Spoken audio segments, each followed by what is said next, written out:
Buenas noches, audiencia. ¿Cómo se encuentran?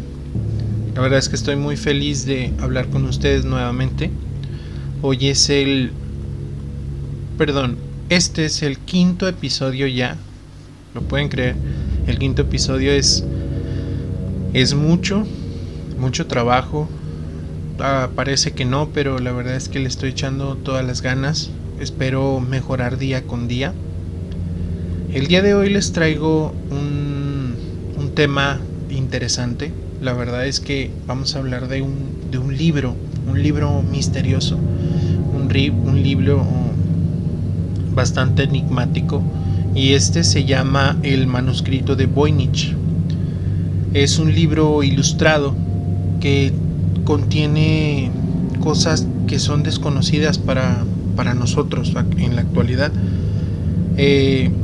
Escrito por un autor homónimo en un alfabeto, la verdad que hasta la fecha no es identificable todavía, y un idioma totalmente incomprensible. Su nombre proviene del comerciante de libros antiguos Wilfrid M. Voynich, que fue por ahí de los 1865 a los 1930 quien lo adquirió. Él lo adquirió al parecer exactamente en el 1912. Actualmente se conserva en la biblioteca Beinecke de libros raros y manuscritos de la Universidad de Yale como MS 408. La datación de carbono 14 ha determinado que el pergamino en el cual está escrito fue fabricado por allá de los 1400 a 1438. El análisis estilístico, tanto de la escritura como de las ilustraciones, ha corroborado su origen por ahí del siglo XV. La procedencia de algún país de Europa Central, posiblemente Alemania o el norte de Italia. Se cree que el emperador Rodolfo II del Sacro Imperio, del 1555 al 1612, pagó 600 ducados de oro por él, aunque no existe registro de tal operación, y es seguro que el manuscrito pasó a manos de sus consejeros, el médico y farmacéuticos Jacobus Tenepec, cuya firma es débilmente legible o visible en el primer folio del libro. Desde entonces estuvo en varias manos hasta acabar en la biblioteca del Colegio Romano. Allí permaneció 2 siglos aproximadamente, cuando en 1912 la colección que lo incluía fue adquirida por Wilfrid Voynich, como les comentaba anteriormente. El manuscrito consta actualmente de 240 páginas, algunas de ellas en hojas plegables de distintos tamaños. Quiere decir que estas hojas son grandes a comparación del libro, pero están dobladas de cierta manera que al cerrarlo no estorba el cerrar el libro. Las ilustraciones que prueban la mayoría de las páginas incluyen plantas y hierbas, contenedores farmacéuticos, diagramas astronómicos y zodiacales, y extraños sistemas de tuberías, bañeras poblados por figuras femeninas desnudas. El idioma en que está escrito, llamado voyniches, que les repito, este idioma hasta la fecha no se comprende. Se le llamó así por el mismo nombre del adquisidor. Obedece la ley Zipf, al igual de los otros lenguajes humanos, pero se distingue de la mayoría de ellos por una entropía anormalmente baja, efecto de un conjunto de irregularidades, que la combinación entre los caracteres sea muy predecible. El manuscrito Voynich ha sido estudiado por muchos criptógrafos, lingüistas y aficionados, incluso descifradores de códigos estadounidenses y británicos de la Primera y la Segunda Guerra Mundial. La hipótesis sugerida abarca desde un idioma o dialecto desconocido, algún cifrado sofisticado o un engaño sin sentido total. Ninguna de las muchas soluciones reclamadas han sido verificadas de forma independiente, y en el manuscrito continúa sin descifrarse hasta la fecha. El misterio de su significado y el origen ha excitado el imaginario popular, convirtiéndolo en un objeto de estudio y especulación. El manuscrito es un códice vitela de aproximadamente 225 por 160 de ancho por alto. ¿A qué se refiere vitela? La vitela es un tipo de pergamino de superficie particularmente pulido, caracterizado por combinar delgadez y durabilidad, y fabricado a partir de la piel de becerros nacidos muertos o recién nacidos. Desde hace siglos la vitela es muy parecida, pues, ¿cómo decirlo? Como por ejemplo, no sé si han visto los tambores o los libros antiguos que se ven en estas como páginas, hojas que parecen como café, como color marrón, gris, oscuras por ahí. Ese tipo de hojas se refiere a la vitela. El libro tiene un grosor de 5 centímetros aproximadamente, tal vez más, tal vez menos. Tiene una portada hecha de pergamino de piel de cabra, que data de los siglos XVIII a XIX, muy probablemente colocada por los jesuitas del Colegio Romano de Roma, valga la redundancia, en reemplazo de una cubierta anterior. Esto pudiera haber sido para que protegiera la cubierta original del libro por lo antiguo. Es obvio que con el tiempo se van degradando. Ciertos indicios, como los agujeros de gusano, hacen creer que la encuadernación original estaba hecha de madera y cubierta de un cuero curtido. Las correas del cuero se agregaron en décadas de los 1960 para estabilizar la unión y se pegaron encima de viejas tales originales, fabricadas con un tipo de fibra, para más que nada para que estuviera asegurada. Hay razones fuertes para creer que el orden actual de los folios es diferente al orden original, o sea que posiblemente las páginas como es un idioma diferente que tal vez no conocemos, algunas páginas pudieron haber sido movidas del lugar. Los folios correspondientes a diferentes secciones del manuscrito parecen mezclados. Por ejemplo, los 3 bifolios de la sección farmacéutica se distribuyen en 2 quieres separados, del 19 al 15. Los bifolios de la sección herbaria, con una caligrafía diferente y diferentes estadísticas de texto, están distribuidos arbitrariamente, como si no fuera intencional, vamos. Pero así, en realidad, es una breve explicación de lo que viene siendo el manuscrito Voynich. Hay una pequeña historia que data explica lo que viene siendo, ¿cómo decirlo?, la composición del libro. Dice que en el 2009 el análisis de datación por carbono en 4 muestras del manuscrito de los folios 8, 26, 47 y 68 reveló que el pergamino en que fue escrito data del 1400 al 1438 con un 95% de probabilidad. Quiere decir que es casi un 100% seguro que el manuscrito se creó de esa fecha a la otra. Esto invalida definitivamente la teoría sostenida por los primeros investigadores de Voynich y luego desechada, de que su autor fuera el científico Roger Bacon, puesto que él murió en el 1294. Su procedencia de la primera mitad del siglo XV ya había sido señalada con el reconocimiento historiador del arte de Erwin Panofsky,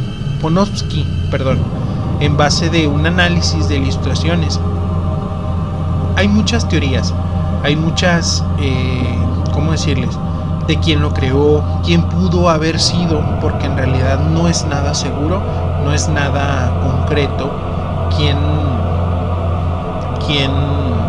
¿cómo decirlo?, quién lo pudo haber escrito, pero lo que sí es que Wilfrid Voynich, que nació en el 31 de octubre de 1865 en Lituania, se había convertido en un anticuario comerciante de libros después de dejar atrás su pasado revolucionario en el círculo de exiliados rusos. Publicó su primer catálogo en 1898 y 2 años después abrió una librería en Londres. A partir de entonces se despertó su interés por libros desconocidos, por libros perdidos, por libros apócrifos, por así decirlo, por libros no descritos, por libros que no están listados en las editoriales, por darles un ejemplo. En 1908 adquirió una parte importante de la librería de anticuario de Florencia, ciudad donde también estuvo trabajando el padre jesuita Joseph Strickland, exalumno del colegio Mondragón. Gracias a la recomendación de Strickland, en 1911 o 1912 por ahí, Voynich tuvo la oportunidad de adquirir una valiosa colección de alrededor de 30 libros impresos y aproximadamente 380 manuscritos, almacenados muy probablemente en la villa de Mondragón, en Frascati, Italia, pero con la única condición de mantener absoluto secreto sobre este acuerdo, que quiere decir que posiblemente pudo haber sido que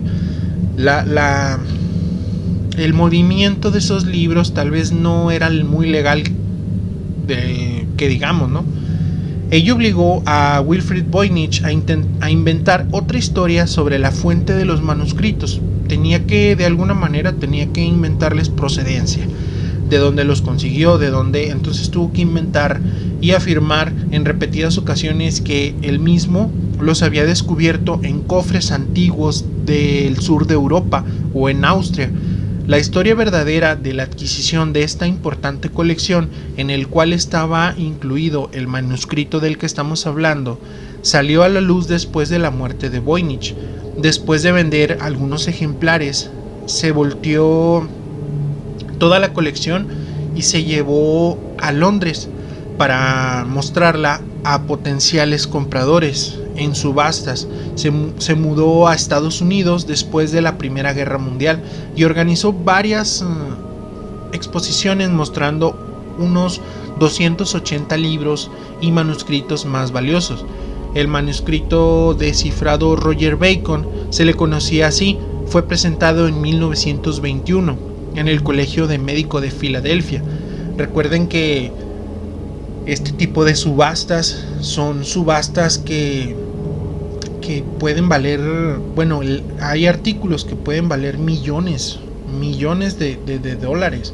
O sea, puede ser bastante dinero el que pueden conseguir por cada uno de estos ejemplares. Tal vez uno, tal vez dos, tal vez se podía vender en paquete, no lo sé. Pero después de la muerte de Voynich en 1930 y aproximadamente un año después, su esposa Ethel llevó fotografías del manuscrito a Henry Hibernat, profesor de la Universidad Católica de Washington. Tanto como él como su asistente Theodore Petersen se sintieron intrigados por él. Petersen graduó la copia durante un tiempo, e hizo una transcripción completa a mano. El manuscrito fue heredado a la amiga de Ethel y secretaria de Voynich, Anne Menil, quien el 12 de julio de 1961 lo vendió al librero neoyorquino Hans Peter Krause para una suma de aproximadamente $24,500 por el puro manuscrito. $24,500. Sus intentos por revenderlo por alrededor de $160,000 la verdad es que no prosperaron, y en 1969 Krause donó el manuscrito a la biblioteca de Weineck de libros raros y manuscritos de la Universidad de Yale, como ya se los había platicado anteriormente. En 1976 se realizó una primera copia en microfilm a pedido de Stephen Skinner, El manuscrito fue digitalizado en color en 2004 y 2014, y las imágenes puestas en disposición de forma gratuita en el sitio web de la biblioteca de Weineck. Estuvo en exhibición pública por primera vez desde la vida de Voynich entre el 10 de noviembre del 2014 hasta el 26 de febrero del 2015 en la biblioteca de Felger Shakespeare en Washington, D.C. En diciembre del 2015, la editorial española Siloé, con sede en Burgos, fue elegida por la Universidad de Yale para hacer una edición facsimilar del manuscrito. El 3 de noviembre del 2017, Siloé anunció la culminación de la única réplica íntegra del códice, ya que se pusieron en circulación 898 ejemplares. Hay algunas hipótesis, de hecho se cree que, bueno, no se cree, se piensa de alguna manera que la forma en la que se escribió no fue normal, porque es un dialecto extraño, es un dialecto poco común, más bien ni siquiera es común. Nadie lo conoce, nadie sabe cómo se escribe su escritura. Muchos criptógrafos han querido, han querido descifrarlo y no han podido. A lo largo de la historia, pues se han propuesto algunas hipótesis tentativas sobre el posible autor del manuscrito, pero la reciente datación del manuscrito, que sitúa su origen en el primer tercio del siglo XV, ha echado por tierra todas ellas, o sea, ninguna ha sido válida. Según Senbergen, trata de identificar a la persona que escribió el manuscrito. No es probable que conduzca al éxito, porque por el tiempo, por la rareza, y está lejos de ser que el autor sea alguien conocido. Posiblemente pudo haber sido una persona totalmente extraña, un desconocido. También se ha debatido acerca de su producción, cerca si en su producción participaron varias personas, porque como todos saben, la parte de la escritura de un libro toma tiempo, pero pues hay ocasiones, hay personas que se dedican a transcribir libros a mano, puño y letra, pero hay personas que practican la escritura al grado de poder copiar, ¿cómo decirlo? Toda la escritura de otra persona. Entonces, posiblemente pudieron haber participado no solo una, sino varias personas. Y si las ilustraciones fueron hechas por la misma persona que escribió el texto, también hay que recordar que no todo el que escribe también dibuja. O sea, son cosas que posiblemente no todos puedan hacer al tiempo, vamos. A este respecto, los estudios de Prescott Currier y otros más recientes han detectado distintas manos involucradas en la escritura. Como les decía, pues posiblemente pudieran haber sido varias. También hay que tomar en cuenta que conforme vas leyendo, escribiendo, si llevas cierto tiempo haciéndolo, llega un punto en que tu mano se cansa, entonces tu mano empieza a moverse de manera, no quiero decirlo errática, pero diferente a cuando tu mano está descansada y puede escribir de manera natural, por lo que la autoría podría ser compartida, podría ser de varias, como les comentaba anteriormente. Alternativamente, existe la posibilidad de que el manuscrito actual fuese una copia en limpio de un borrador hecho por otra persona. O sea, también hay hipótesis que también puede ser entre comillas, libro que actualmente está, puede haber sido copia de otro más que ya existía, ¿no?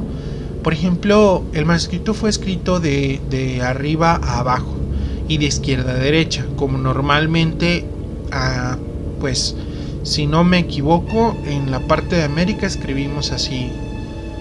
De izquierda a derecha. Ya ven que, por ejemplo, los japoneses escriben no al revés, más bien su forma de hacerlo es de derecha a izquierda. pero sí es de arriba hacia abajo. Entonces, por ejemplo, generalmente todo este manuscrito fue hecho línea por línea. Sin el uso de ninguna técnica para crear renglones rectos, aunque los márgenes izquierdos tienden a estar bastante alineados. Por lo regular fueron muy rectos, muy estructurados. Los párrafos normalmente son cortos, por grupos de caracteres separados mediante espacios, y rara vez presentan enmiendas o correcciones. Fue una persona que realmente sabía cómo escribir, o unas personas pueden escribir porque tenían pocos errores, fueron contados, de hecho son contados los errores. El sistema de escritura que se analiza no tiene procedentes de ningún otro documento sobreviviente de la época. No hay ningún indicio de que esta lectura, esta escritura, este dialecto exista. Hay palabras simples escritas cerca de ilustraciones y normalmente suelen acompañar dibujos de hierbas, principalmente en la sección de farmacéutica, a las estrellas dibujadas en las páginas astronómicas y cosmológicas, a ciertos elementos de su sección biológica. Dada su localización y singularidad, se ha sugerido que las etiquetas proporcionan el nombre presentado. ¿Sí me explico? O sea, cada etiqueta presenta el nombre posible de la ilustración de la que se está mostrando, vamos. Existen, ¿cómo decirles? Existen muchas teorías. Existen muchas, ¿qué les puedo decir? Muchas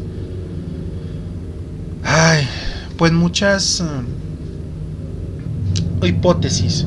Por ejemplo, hay una imagen que la tienen registrada como planta de F6V, identificada como Racinus communis.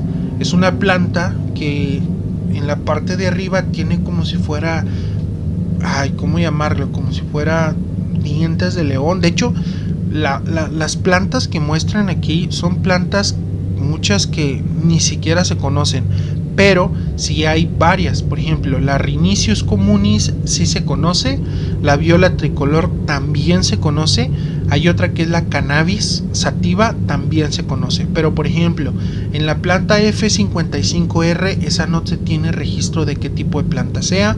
La F14V, esa tampoco, y la F43V tampoco.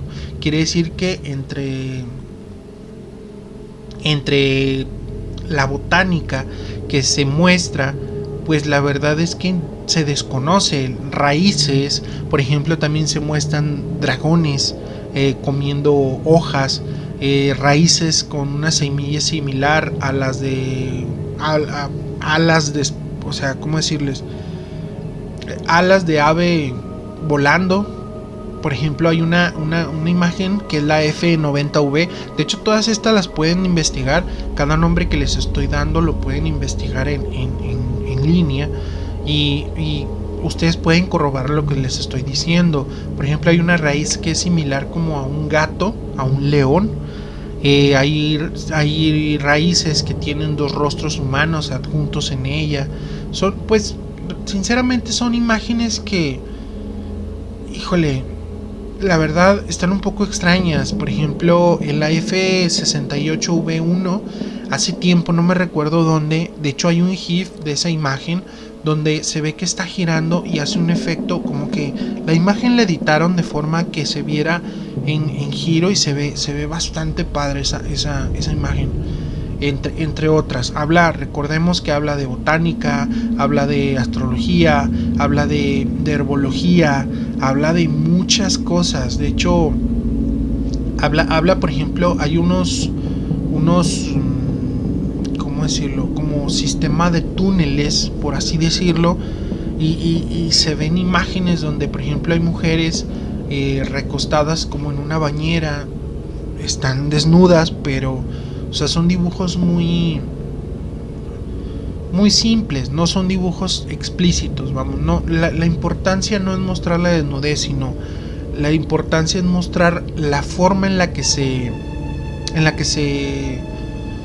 estructuraba lo que querían dar a entender con esa imagen, ¿me explico? También, por ejemplo, mostraban recipientes, por ejemplo, hay uno que es como si fuera de esas, no recuerdo el nombre, pero son pipas donde fuman, que es como una bolita arriba, una bolita abajo, y luego una chiquita y luego una grande, y así, con una manguera. También hay recetas, de hecho hay recetas. La última sección del manuscrito específicamente consta de únicamente texto con estrellas dibujadas al margen. La mayoría de ellas tienen una cola y de 7 a 8 puntas. Están pintadas enteramente en rojo y bien llevan un centro rojo amarillo desteñido. Estas se cree que son recetas, es un recetario de las mismas plantas y artículos que se veían en las otras secciones del manuscrito anteriormente. Como les comento, de hecho hay muchas teorías, hay muchas hipótesis de este manuscrito, pero la verdad es que en realidad la hipótesis sinceramente es el engaño. Son extrañas propiedades del texto que le adjudicamos nosotros mismos una invención del origen del mismo, ¿sí?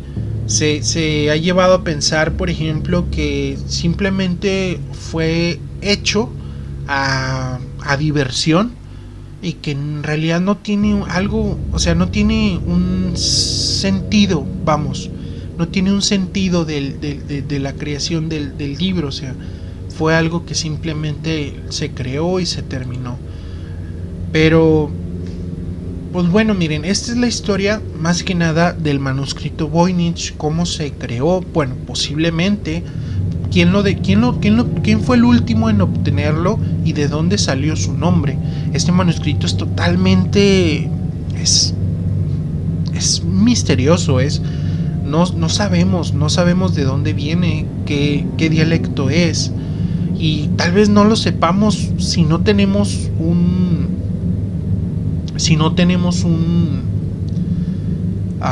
¿cómo decirlo? Si no tenemos una guía, si no tenemos un diccionario tal vez de qué palabra es y su traducción al español. Si no tenemos algo que nos ayude a traducirlo, la verdad es que nunca vamos a saber cómo traducirlo. Pero bueno, este manuscrito a mí yo lo vi hace tiempo. De hecho lo vi en un canal de YouTube.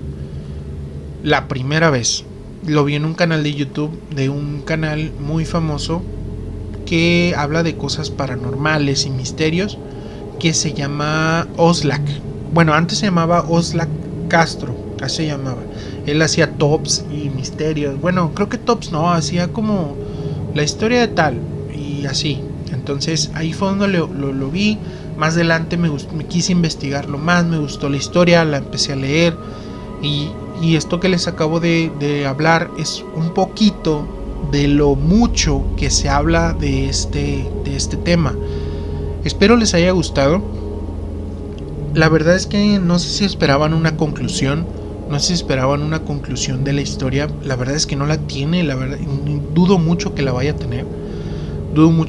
tener, porque sinceramente es algo que posiblemente jamás vamos a saber, jamás vamos a saber qué pasó, qué fue, quién lo hizo, cómo lo hizo, porque no tenemos una guía de cómo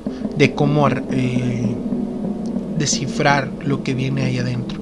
Pero como les comenté hace rato, en alguna de las ilustraciones, algunas imágenes pues sí son de plantas conocidas, y por ejemplo no son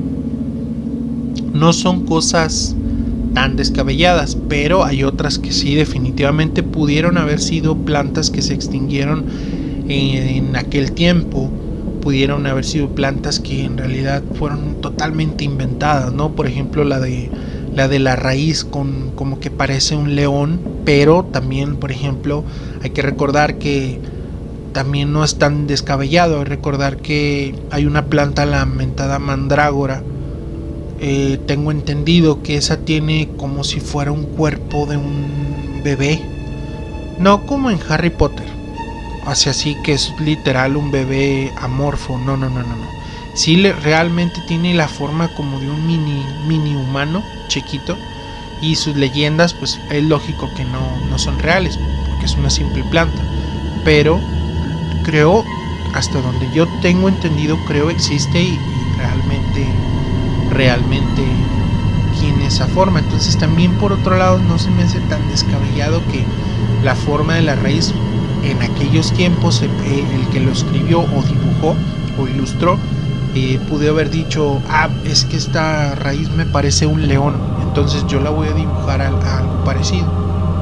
Hay que recordar que el manuscrito está hecho a puño y letra, no es fotografía, y no puede ser algo verazmente y exactamente hecho a tal cual. Pero bueno, ¿qué les pareció? ¿Se les hizo interesante?